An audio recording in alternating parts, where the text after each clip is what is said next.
Today on TBC, what the Shrek? The new Shrek 5 trailer premieres and is instantly roasted. We'll talk about it today. And Steph Curry delivers 50-plus points against the Orlando Magic. We'll talk about all this and more today on the Brave Club.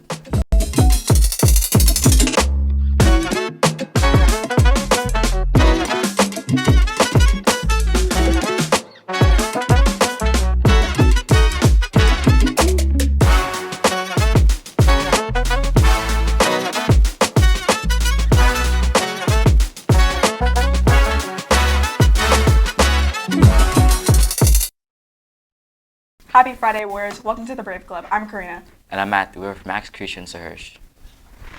I'm going to the Orlando Magic game on March 6th. I haven't been to Orlando Magic game since I was like 7. I went to one yesterday. You did? The one we're talking about. You did? today. Who did they play against? What? Who did they play against? The Warriors. How was it?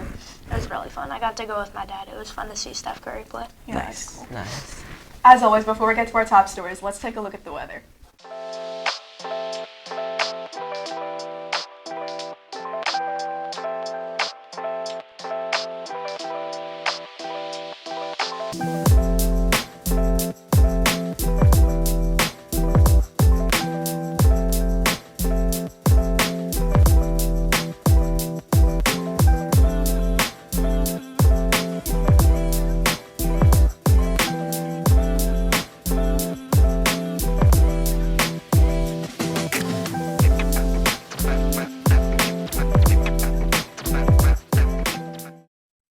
The release of Shrek 5 has sparked a wave of online mockery, with many criticizing its animation style and content.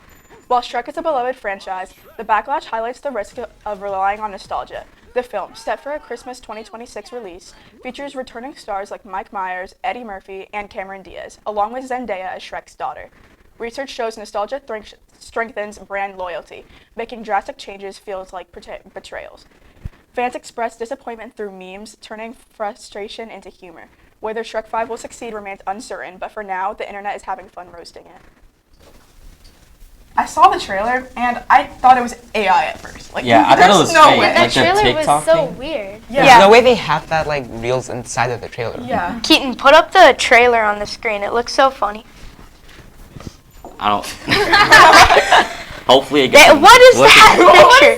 And just look at the comparison. It looks like AI. I thought like some random did that. I didn't know that was Yeah, I thought it was just a trailer. random picture on YouTube. Hopefully it gets enough criticism though. Yeah, they like actually have to change we it. need a Sonic makeover, like redo, because Yeah, 'cause you remember Sonic what at happened first- with Sonic? Yeah, like it was, how it ugly looked it used so to be. bad at the beginning, but then they But then the changed fans it. convinced And it's them actually better. pretty Yeah. good to change it. And now let's check out today's 10-second trivia. What year was Nelson Mandela released from prison after 27 years of incarceration? 1985, 1990, 1994, or 2000? It was 1990 after he tried to overthrow the apartheid government.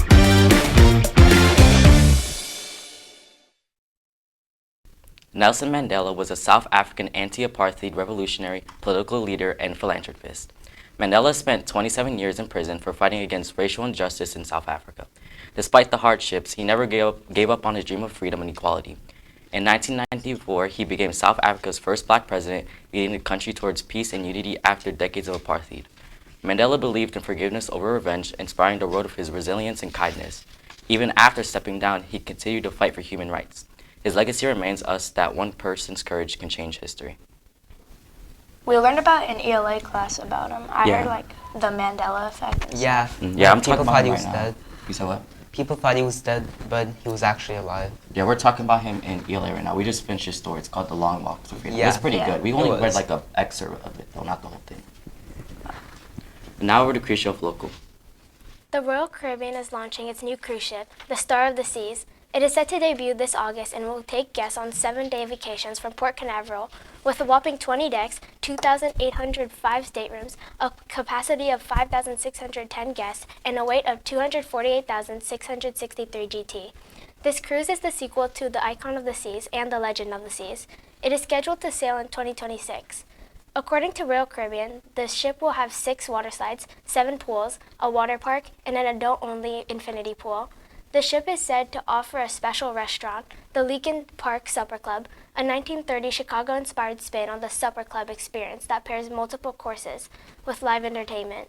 The CEO of Royal Caribbean International says the start of the seas is putting the world's best vacation on the map at yet another top travel destination. I recently went on one. I think it was like this summer. I went to Mexico, and I think it was the Star of the Seas, I think. I've never been on a cruise, but that one looks like really fun. I You've wish never I been had on a one. cruise? I've been on a cruise like 5 times. But I haven't Really? been in, I haven't been in a while. I've only been on a cruise once when I was 2. I've so I don't been even on remember. it 2 times. One to like actually I forgot where. One was to Alaska. The other one it was in the Caribbean somewhere. Yeah, I went to Mexico a couple times, and I think I went to Dominican Republic on one. I accidentally said the Star of the Seas. It Yeah. was another one. That was the Yeah. Yeah, I think I know what you're talking about, but my favorite part is the buffet. Yes. Yeah. Yeah. Now over to Hunter with Today in History.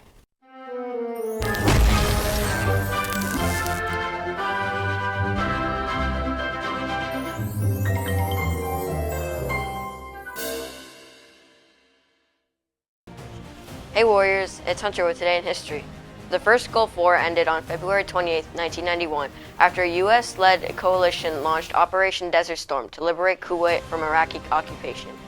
Following 42 days of relentless air and ground assaults, Iraq's forces were overwhelmed, and President George H.W. Bush declared a ceasefire. Most Iraqi troops in Kuwait had either surrendered or fled. The war concluded with Iraq agreeing to withdraw from Kuwait and comply with the United Nations resolutions, including this arrangement. However, Saddam Hussein remained in power, and the conflict aftermath set the stage for future tensions in the region. The war marked a significant moment in post-Cold War geopolitics. I'm Hunter, and this has been Today in History.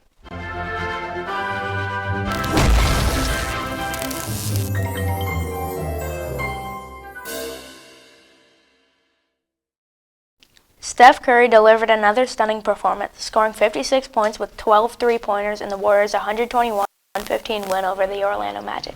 Despite a slow start, Curry exploded after the Magic built a 17-point lead, scoring 21 points in the second quarter and leading a 30-9 run after halftime. He finished just shy of his career high in threes, reinforcing his status as one of the greatest shooters ever. It was his 45th game with at least 9 three-pointers, matching the next live players combined, and his 9th 50-point game after turning 30, surpassing Wilt Chamberlain. Curry kept the game ball, gifting it to his mother in attendance. Meanwhile, newly acquired Jimmy Butler contributed defensively despite a quiet scoring night. The Warriors, now on a 5-game win streak, will face the 76ers and Hornets before a tougher matchup against the Knicks on March 4th. Curry's brilliance remains a defining force for Golden State. It must have been exciting seeing that live, especially how good Curry did. Yeah, it was great to see the atmosphere, to be in the atmosphere, and it was awesome to see how Curry scored 50. Yeah, he got like half of their team's points. That was a really Yeah, good game. for sure. I mean, the Magic started off, they were up like 13 at halftime. They were. Oh, I didn't and know then that. Curry went off. He scored like 30 points in the third And quarter. then 12 three-pointers, which is insane. Yeah. It was nice that he gifted the ball to his mom. Yeah, for sure. Yeah, I was surprised he did that. Now let's take a look at our Warrior updates.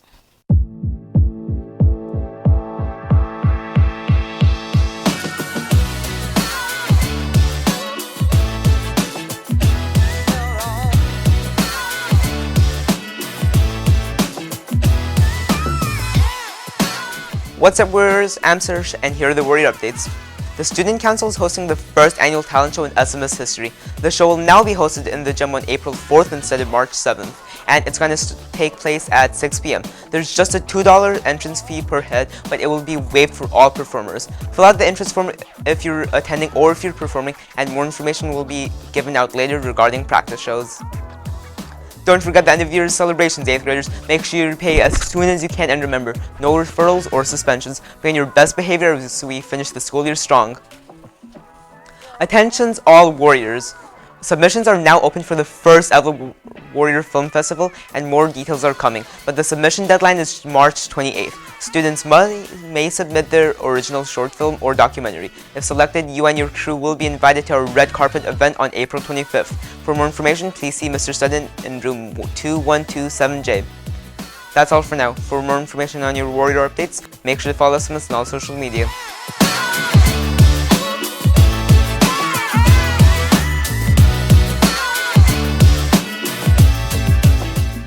I'm excited for that movie festival. It sounds like it's going to be really fun. Yeah, it looks really exciting. They're gonna have like a bunch of stuff like food trucks, awards, and everything. Yeah, for sure.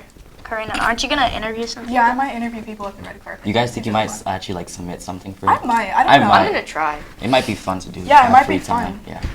Students, just a reminder to check in for these goals you set for yourself. Don't be afraid to ask for help or tutoring, and be aware that we also have mental health counseling on campus to help when needed. And remember the tardy and cell phone policy. No phones or earbuds during transition. Get to class on time and avoid those lunch detentions. Make sure to like and subscribe to our channel and stay connected with Sanford Middle on Instagram and Facebook to stay up to date with all SMS news and events. Warriors, remember you are brave. Believe in your potential, respect your school community, always do what is right, visualize your success, and engage and excel in learning. That's all we have. Thank you so much for hanging with us today. We hope you have a great day and we'll catch you next time right here on The Brave Club.